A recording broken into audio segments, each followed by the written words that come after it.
Hold on to your monocles, America, because our old chum across the pond, Sir Mark Rowley, has some thoughts about our precious First Amendment, and let's just say they're not exactly singing its praises. In fact, his comments have sparked quite a bit of controversy and debate on both sides of the Atlantic. This isn't just some polite disagreement over tea and crumpets. It's a fundamental challenge to the very bedrock of American identity. The First Amendment is more than just a piece of paper. It's a symbol of our core values and freedoms. We're talking about freedom of speech, the right to say what you think, even if it makes folks across the pond clutch their pearls a bit tighter. It's the freedom to express unpopular opinions, to challenge the status quo, and to engage in open and honest dialogue. Now, we're used to a bit of banter with our British brethren, a bit of back and forth about who has the best accents and who makes a better cuppa. It's all in good fun, a friendly rivalry that has lasted for centuries. But this is different. This isn't just a light-hearted jab, it's a serious critique that strikes at the heart of what it means to be American. Sir Mark's comments, suggesting limitations on American free speech, should send chills down the spine of every freedom-loving American. It's a stark reminder that our freedoms are always under scrutiny and must be vigilantly protected. It's a stark reminder that the freedoms we often take for granted are not guaranteed. We must remain vigilant and proactive in defending our rights, ensuring that the principles enshrined in the First Amendment continue to thrive for future generations. Let's be clear. The First Amendment isn't some dusty old parchment gathering cobwebs in a vault somewhere. It's a living, breathing testament to our enduring commitment to freedom and justice. It's the lifeblood of our democracy, the air we breathe, the very foundation upon which this great nation was built. Without it, the essence of what it means to be American would be fundamentally altered. From the halls of Congress to the streets of our cities, the First Amendment empowers us to engage in robust and often messy debates, to challenge authority, and to hold our leaders accountable. It gives voice to the voiceless and power to the powerless. It's the cornerstone of a free and open society, where the marketplace of ideas thrives on the free flow of information and the fearless expression of diverse viewpoints. In this marketplace, every idea, no matter how controversial, has the right to be heard. But like any vital organ, the First Amendment needs constant care and vigilance. It's not just a right, but a responsibility that we all share. It needs to be exercised, defended, and cherished, lest it wither under the weight of apathy, complacency, or worse, deliberate attempts to silence dissent. History has shown us that the erosion of free speech can lead to the erosion of other freedoms. And let's not kid ourselves, those attempts are real, and they're coming from both inside and outside our borders. The fight for free speech is ongoing, and it requires our unwavering dedication and vigilance. Think back to the countless Americans who have fought, bled, and died to protect the ideals enshrined in the First Amendment. From the battlefields of the Revolution to the civil rights marches of the 20th century, brave men and women have put their lives on the line so that we might enjoy the freedoms we have today. Remember the words of those who faced down tyranny and oppression, those who dared to speak truth to power no matter the cost. They understood that the right to free speech wasn't just some abstract concept. It was a right worth fighting for, a right worth dying for. Their sacrifices echo through the generations, reminding us that the freedoms we enjoy today were not won easily or without cost. Now, we cherish our relationship with the United Kingdom. We've been through thick and thin together, two nations separated by a common language and an unhealthy obsession with tea. But Sir Mark's comments threaten to drive a wedge between us, to undermine the very foundations of our shared values and interests.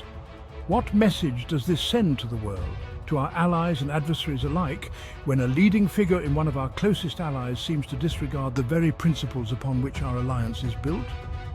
Sir Mark's comments should serve as a wake-up call, a stark reminder that even our closest allies can sometimes lose sight of the values that bind us together. Section 5, Echoes of Our Founding Fathers. Let's rewind the clock a bit, back to those powdered, wig-wearing, quill-wielding geniuses who cooked up this whole American experiment.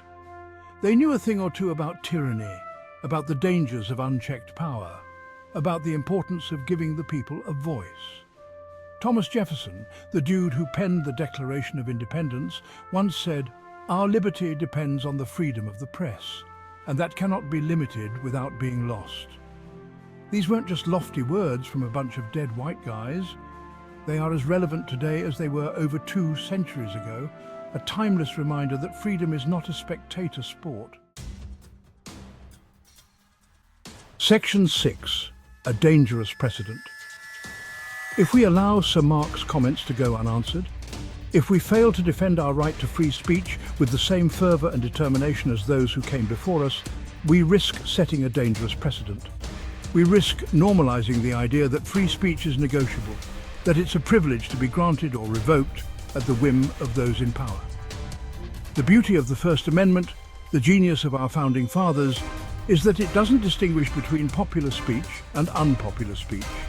It protects it all, the good, the bad, and the downright ugly, because they understood that once you start carving out exceptions, once you start playing favourites, you create a system ripe for abuse. So let's not mince words here. Sir Mark Rowley's comments are not just an attack on America, they're an attack on the very principles of freedom and democracy that we hold dear. Throughout history, we have seen the power of free speech in action. It has been the driving force behind social change and progress. From the civil rights movement to the fight for women's suffrage, the ability to speak freely has been crucial. It has allowed marginalised voices to be heard and has paved the way for a more just and equitable society. We must remember that free speech is not just a right, but a responsibility. It requires us to listen, to engage, and to protect the voices of those who may not have the power to protect themselves. In defending free speech, we defend the very essence of democracy. We ensure that every voice, no matter how small, has the opportunity to be heard. Let us stand firm in our commitment to these principles, and let us not allow fear or intimidation to silence us.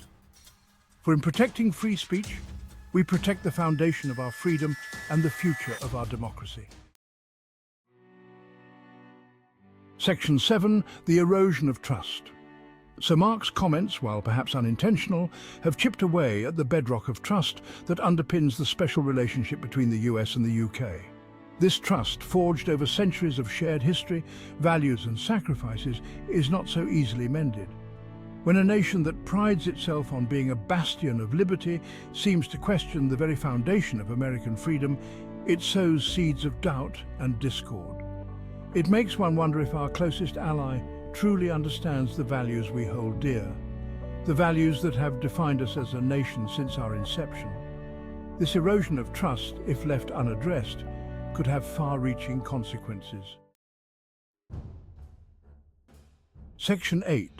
The price of silence. The stakes couldn't be higher.